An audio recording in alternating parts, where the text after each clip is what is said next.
Muy bien. Ya estoy grabando. Ya después editaré esta parte. Ok. Em, Bueno, entonces ya, empezamos. Tú la primera y ya yo la tercera. y nada más presentamos al doctor y empezamos. Bueno, doctor, buenas tardes. Más que nada le agradecemos el tiempo que nos regala para adquirir un poco de su conocimiento acerca de la enfermedad hemofilia. Pues Eh, un gusto, muchas gracias por considerarme. Me presento ante ustedes, soy el doctor Carlos Alberto Rodríguez Núñez, soy médico general, tengo una maestría en salud pública y actualmente me desempeño como médico epidemiólogo dentro de la Secretaría de Salud, uno de los hospitales de la propia Secretaría de Salud, y pues es un gusto poder colaborar con ustedes, estoy a sus órdenes. Oh, el gusto es nuestro, doctor. Muchas gracias por darnos la oportunidad principalmente de hacer esta entrevista. A continuación, nada más le nombraré los nombres así rápido de los integrantes del equipo. Ahorita se nos unirá otro integrante. Su servidor es Jorge Alan. Tenemos a Natalia y a Fernando. A continuación haremos unas preguntitas y pues si gusta empezar podemos hacerlo ahora. Adelante, a sus órdenes y un gusto conocerles. Claro, claro. La primera pregunta sería indagar un poco en qué es la hemofilia. Correcto. La hemofilia es un trastorno hemorrágico hereditario dentro del grupo de las enfermedades hematológicas que se caracteriza principalmente por la disminución o la pérdida de algunas proteínas que participan en la cascada de la coagulación. De manera fisiológica hay una serie de procesos en donde estas proteínas se van uniendo para favorecer que al final de cuentas las plaquetas hagan la función de la coagulación. Esto va a evitar que de alguna manera nosotros podamos presentar sangrados, ¿no? Y a partir de ahí, la deficiencia que se tiene de alguna de estas proteínas nos va a provocar estos sangrados que se caracterizan con esta enfermedad que se le conoce como hemofilia. Es importante mencionar también que la hemofilia es un trastorno hereditario.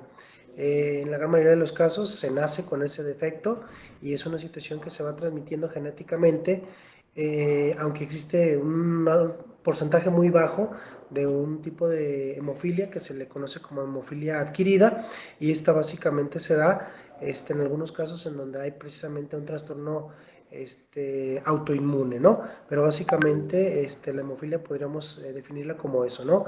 Una deficiencia en los factores de la coagulación que tiene su origen de manera hereditaria y que termina provocando sangrados en las personas que la padecen. Ok, muy bien. Natalia.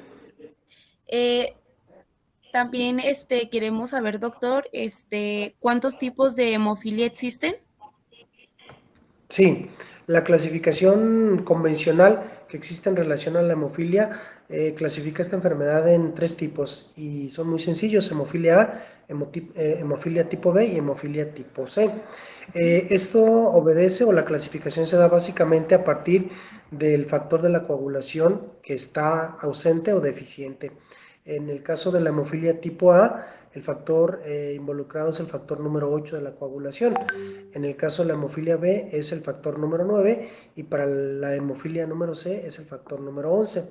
Estos factores de coagulación de los que hablamos son proteínas que participan en este proceso de la coagulación y se clasifican o están enumerados para poder clasificarlos. Entonces, cuando se tiene esa deficiencia en particular, es la clasificación o la asignación del tipo de la hemofilia. La hemofilia tipo A es la más común, es la que se presenta con mayor frecuencia. La tipo B es menos frecuente y la tipo C es una situación un poquito más rara. Eh, en tanto la hemofilia A como la hemofilia B, la característica más común es que se presenta principalmente en el género masculino por una alteración que se da en los cromosomas que determinan el sexo, ¿no? El sexo de la persona. Y predominantemente el cromosoma afectado es el que está directamente relacionado con el sexo masculino. Y este tipo de hemofilias, tanto A como B, son muy similares en cuanto a su patrón de presentación. Básicamente nos van a provocar hemorragias espontáneas. Y la hemofilia de tipo C, esa no es tan común, no es tan agresiva y al final de cuentas se Güey, presenta únete, ya estamos en la los sangrados videollamada. no de manera espontánea, sino que tienen que ser provocados. Un golpe, un traumatismo, una cirugía es la que Únete va a así, nomás provocar que para que hagas entonces la se pregunta. generen los sangrados. Entonces, en ese sentido, la clasificación está Ándale, pues. marcada básicamente por el factor de la coagulación que está involucrado y se clasifican de manera muy general en A, Sale, bye. B y C. Ah, ok. Gracias, doctor. De acuerdo, doctor. Doctor, yo tengo una pregunta, doctor.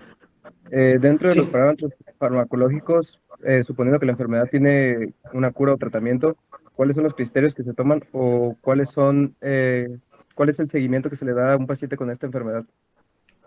bien, los tratamientos básicamente son para evitar las complicaciones a partir de que se presentan los sangrados, ya sean espontáneos o provocados.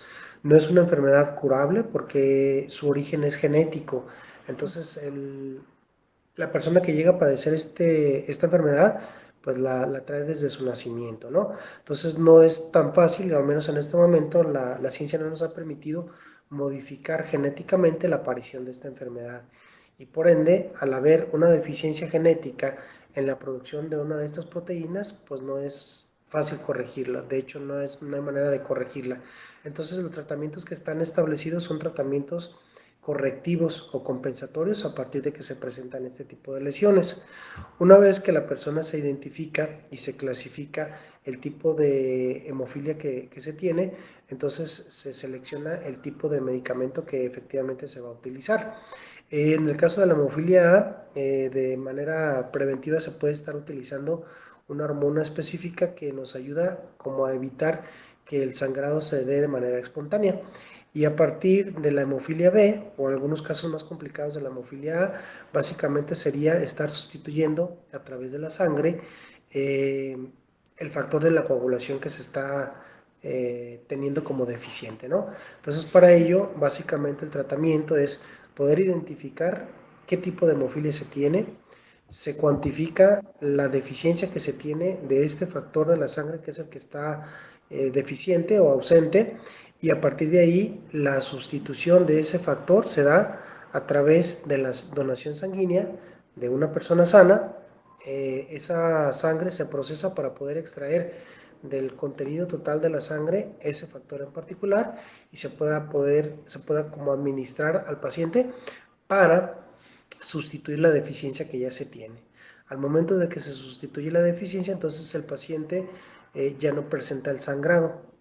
Una vez que este cuadro de sangrado desaparece, el paciente vuelve a estar elegible para volver a sangrar y entonces el tratamiento tendrá que ser nuevamente así durante cada uno de los episodios en donde se presente, ¿verdad? Entonces, las situaciones para considerar la elección o el tipo de tratamiento de tipo correctivo se da a partir de la determinación de los factores de la coagulación, su cuantificación y por ende la corrección del defecto que ya se tiene.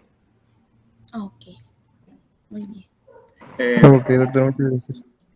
Muchas gracias por las respuestas, doctor. Teníamos otra duda.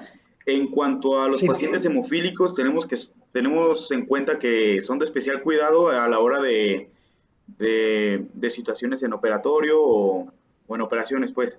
¿Podría indagar un poquito más sí, en es eso? correcto. Sí, no te escuché al final. Ah, Me decías perdón. que los pacientes que son elegibles para una cirugía. Sí, ¿podría indagar un poquito más en eso? Sí, Sobre... mira, eh, por principio de cuentas, lo que se debe de verificar con cualquier tipo de paciente, hemofílico o no hemofílico, es que tenga un esquema de coagulación adecuado. A cualquier paciente en cualquier edad se le tiene que tomar unas pruebas para determinar cómo están sus factores de la coagulación, ¿no? En esos casos en particular, no solamente se determina cuáles son los factores de la coagulación, sino particularmente se hace una cuantificación de estos. Y a partir de ahí, pues se prevé el riesgo de sangrado que puede tener el paciente y entonces a partir de eso se determina si existe la posibilidad de sustituir la deficiencia y a partir de ahí exponer al paciente a la cirugía o si de plano esta se debe de diferir. Obviamente existen las cirugías selectivas en donde el paciente se prepara porque no hay una situación de urgencia, se programa y se generan todos los elementos necesarios para poder atender el proceso quirúrgico. Con ellos hay que tratar de evitar a toda costa tener que operarlos. Las cirugías selectivas en ellos, pues deberían obviamente de evitarse. Lo que es inminente es la posibilidad de una cirugía de urgencia, ¿no? Por algún accidente, por alguna hemorragia, porque en determinado momento se presente un cuadro de apendicectomía, etcétera, ¿no? Entonces, en esos casos es una cirugía de riesgo, una cirugía de urgencia que a lo mejor se tiene que realizar porque pone en riesgo la vida, porque puede traer complicaciones mayores. Y a partir de ahí se va a buscar o se va a generar la posibilidad de que en determinado momento los riesgos sean menores que los beneficios de la propia cirugía. Y a partir de ahí se pueden utilizar en conjunto algunos componentes sanguíneos que en general vengan a sustituir esa deficiencia y que nos den la posibilidad de evitar que haya un sangrado masivo, ¿verdad? Es una situación de mucho riesgo, en algunos casos este tipo de situaciones terminan siendo fatales, ¿verdad? Porque el problema en esencia es que la persona sangra y no tiene la posibilidad de coagular. Entonces, cuando tú sometes a este paciente a un proceso quirúrgico, pues lo que estás provocando son sangrados, ¿no? Sangrados que te van a llevar a corregir el problema a través de la manipulación de los tejidos, de la extirpación de los tejidos o de los cortes que se tienen que hacer para poder llevar a cabo. Obviamente en una cirugía, después de generar estos cortes, de extraer estas piezas anatómicas y demás, inicias el proceso de reparación de los tejidos y esto lo haces a través de la colocación de suturas y demás. Sin embargo, el proceso de la coagulación es un proceso que tiene que estar presente necesariamente. No basta con suturar, no basta con coser. Y entonces ahí es donde se genera el mayor problema, porque existe la posibilidad de que en determinado momento el sangrado sea tan exhaustivo y que no tengas a la mano los factores de la coagulación o los componentes sanguíneos que te ayuden a favorecer la coagulación y entonces ahí podemos tener hematomas importantes, podemos tener sangrados masivos y como lo mencionaba también hace un momento, pues existe la posibilidad de desenlaces fatales por el problema básico de la falta de la coagulación, ¿verdad? Ok, doctor, muchas gracias. Y bueno, con respecto al diagnóstico, ¿cuáles son los factores que se toman en cuenta para poder suponer o reconocer esta enfermedad? Tienes que partir de un proceso clínico. Mencionamos que es una enfermedad hereditaria, entonces es común que en los primeros días y meses del nacimiento el niño pueda presentar hematomas, sangrados espontáneos de manera interna. Y entonces a partir de ahí el proceso es revisar el antecedente hereditario, el antecedente epidemiológico para saber si existe riesgo, ¿no? De que el paciente esté con esa enfermedad. Lo siguiente es la exploración física completa y a partir de ahí lo que vendría es, a continuación es el realizar las pruebas hematológicas que te lleven precisamente a determinar la deficiencia. Una biometría hemática convencional en donde puedes identificar alguna deficiencia en particular y consecuentemente con el apoyo de un laboratorio, de un hematólogo en este caso, hacer una solicitud específica para determinar si dentro de los componentes sanguíneos se encuentra la deficiencia como tal. Cuando tarda tiempo en desarrollarse la enfermedad, aun cuando tenga su origen genético, es muy común que podamos tener dolores articulares y ese puede ser el principal motivo. ¿Por qué? Porque hay sangrados espontáneos en las articulaciones. La sangre al encontrarse libre en ese espacio articular va a provocar irritación o dolor y entonces son pacientes que se quejan de dolor articular y dentro de los diagnósticos diferenciales de dolor articular está precisamente esta patología. Es común que haya personas que sangran de sus encías, personas que al cepillarse, al hacer su cepillado convencional de la dentadura, sangran de sus encías, personas que sangran muy comúnmente al sonar su nariz o que de manera espontánea sangran. A través de la orina también es muy común que se puedan presentar este tipo de hemorragias y son factores que te van a a avisar, ¿verdad?, de que hay un defecto en la coagulación. En el caso del género femenino, pues está también el tema del sangrado menstrual, que ahí también puede ser un punto importante, porque son sangrados muy prolongados o sangrados exhaustivos que terminan pues provocando una situación anormal. Todos estos síntomas, la presencia de los moretes espontáneos o moretes que se presentan de manera muy exagerada a partir de que tienes un golpe convencional, pues entonces son indicativos de que hay un problema en la coagulación. Entonces, al empezar a investigar el problema o el defecto de la coagulación, haces una prueba específica de determinación de factores de la coagulación y eso, aunado al antecedente del interrogatorio de la historia clínica, puede llevarte al diagnóstico. De acuerdo. Doctor, y una duda también acerca con los síntomas que presentan los pacientes. ¿Hay otros que puedan imposibilitarles el tener una vida común, entre comillas, como lo podríamos tener todos? Sí, definitivamente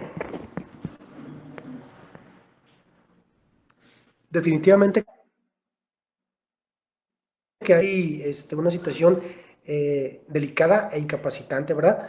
Estas personas que tienen ese tipo de diagnósticos, lo primero que tienen que buscar en todo momento es no golpearse, es no herirse y con ello evitar el sangrado, ¿verdad? Entonces son niños que de entrada pues no van a poder jugar fútbol, no van a poder practicar deportes, no van a poder hacer una vida convencional por los riesgos que existen, ¿no? De hecho, a este tipo de pacientes les debes de habilitar espacios más seguros, inclusive en el área escolar, en el caso del área laboral, inclusive en tus mismas habitaciones o en tus mismas casas, debes de tener sistemas de protección que eviten que estas personas al golpearse, como todos lo hemos hecho en algún momento, o al caerse o al tener algún impacto directamente sobre su cuerpo, pues puedan tener ese tipo de situaciones, ¿no? Entonces, no se pueden exponer a situaciones de riesgo.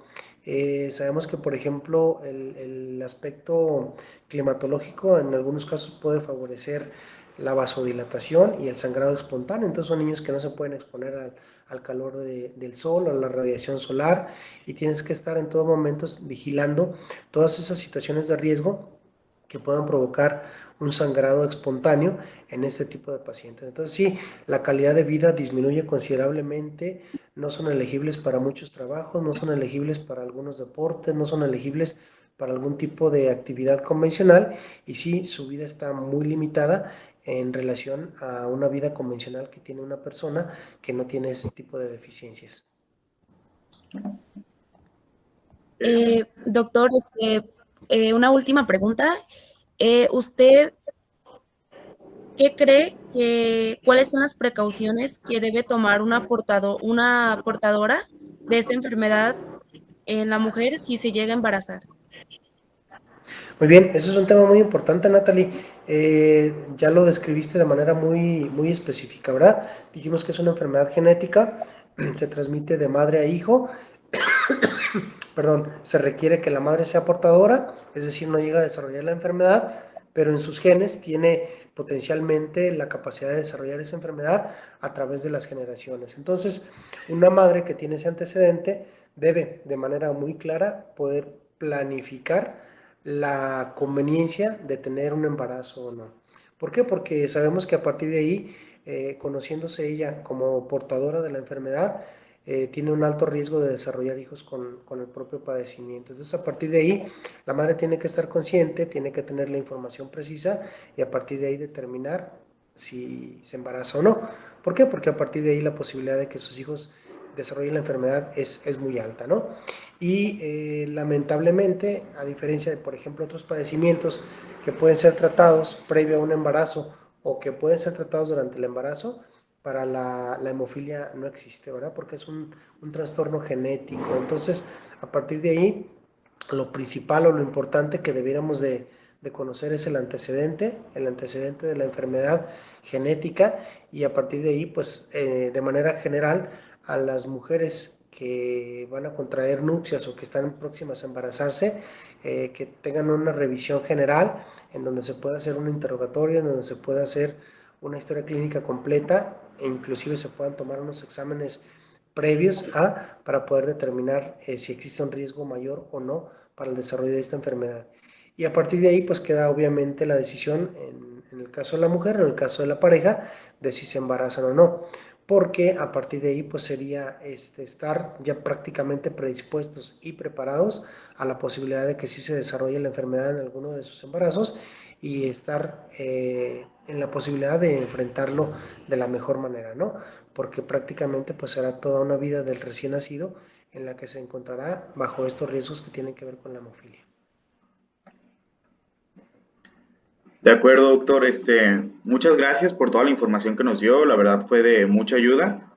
Yo creo que con estas serían todas las preguntas que le tendríamos que hacer. Nos ha quedado muy claro en cuanto a qué es lo que conforma la enfermedad, cómo es que se lleva a cabo y las precauciones que se tiene que tener. No sé si algún compañero quiere agregar algo más. Pues de mi parte, agradecerle, doctor, por su tiempo y por adquirirnos de su conocimiento acerca de esta enfermedad. Gracias. Yo, doctor, le agradezco mucho el que se haya tomado el tiempo de tomar la entrevista y apoyarnos con este periodo. Y más que nada eso, agradecerle. Gracias, Fernando. Igualmente un gusto para mí poder apoyarles y felicidades a todos por este trabajo que están realizando. Gracias, doctor. Gracias, doctor. Estamos en contacto, jóvenes, cuídense mucho y que estén muy bien. Igualmente, doctor, que esté Igualmente, bien. doctor. Hasta luego, que tenga buen día. Gracias. Gracias, adiós. Buenas noches, hasta luego. Igualmente.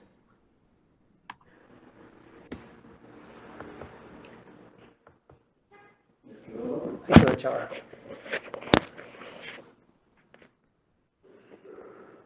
Y Se me olvidó decirte que le cerras a la puerta porque ya es